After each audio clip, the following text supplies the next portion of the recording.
ఓం నమో భగవతే శ్రీరమణాయ. 28/5/46. ఏది బండి. ఇక్కడికి వచ్చిన మన పిల్లలు స్వర్ణ, విద్య, ఆడి అన్నామిల కోవిల, దుర్గాంబ కోవిల మొదలైనవి చూడాలంటే మొన్న ఉదయం భగవాన్ సెలవు పొంది బయలుదేరాము. ఎండాకాలం 10-12 పిల్లలు నడవలేరని బండి మాట్లాడాను. బండి చూసేసరికి ఆ ఈడు వాళ్ళు ఇంకా చిన్నవాళ్ళు కొంతమంది బయలుదేరారు. గిరికి ప్రదక్షిణగా పయనమై అన్నీ చూపి మధ్యాహ్నం 11:30కు తిరిగి వచ్చాం.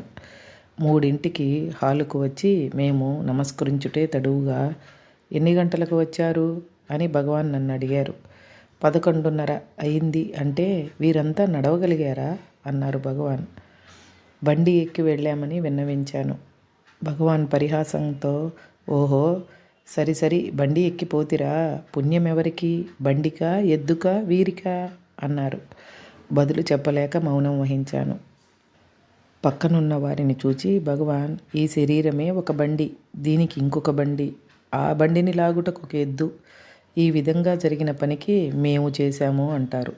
అన్నీ ఇదే విధంగా ఉంటవి. మద్రాసు నుంచి రైలులో వస్తారు, మేము వచ్చామంటారు. ఇలాగే శరీరమును, తనకి శరీరం ఒక బండి కదా, దీన్ని ఆశ్రయించిన కాలు నడుస్తుంది. నేను నడిచాను, నేను వచ్చాను అని చెప్తారు. తానెక్కడికి పోయేది? ఇవన్నీ తన యందు ఆరోపించుకోవటమే తప్ప తానేది చేయడు అని చెప్పి, వీరంతా కొంత దూరమైనా నడిచారా లేదా అని ప్రశ్నించారు. గౌతమాశ్రమం దాకా భజన చేస్తూ నడిచారు, కానీ ఆ తరువాత ఎండ తీవ్రత వల్ల నడవలేకపోయారని విన్నవించాను.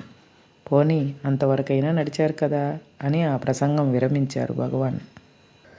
విద్య చిలిపి పిల్ల కదా, వచ్చింది మొదలు భగవాన్ గురించి ఎన్నో ప్రశ్నలు అడుగుతున్నది.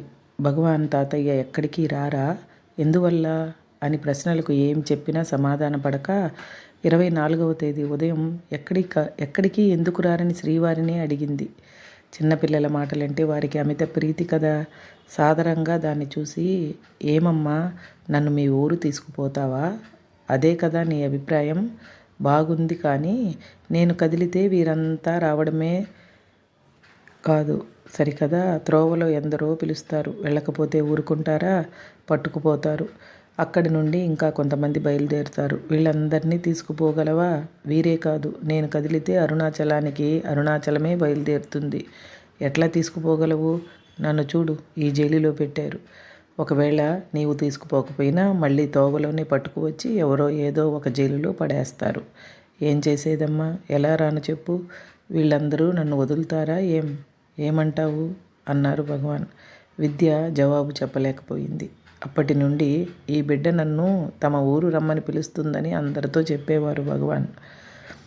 నిన్న పిల్లలిద్దరూ ఊరికి వెడతారని విని 9:30కు భగవాన్ బయటికి వెళుతూ వాకిలి పక్కనే నిలుచున్న విద్యను చూచి చెయ్యి పట్టుకుని, ఏమమ్మా నన్ను కూడా తీసుకుపోతావా, గట్టిగా కట్టి బండిలో వేసి తీసుకుని పో అన్నారు. వెళ్లే ముందు శ్రీవారి ఫోటోలు తీసుకుని వెళ్ళి చూపింది విద్య. ఫోటోలు చూడగానే, ఓహో నన్ను తీసుకుపోతున్నావే, బాగా కట్టిపడేయమ్మా బండిలో అన్నారు భగవాన్. అందరూ ఆనంద పరవశులై నవ్వారు. భగవాన్ తాతయ్యను తీసుకుపోతున్నానులే అంటూ ఒకటే గంతులు విద్య. ఎవరు ఎక్కడికి వెళ్ళేది, జైలేది, కొండలే కదిలితే వానిని ఆపేదెట్లా, అన్నీ సమస్యలే. హరే రమణ.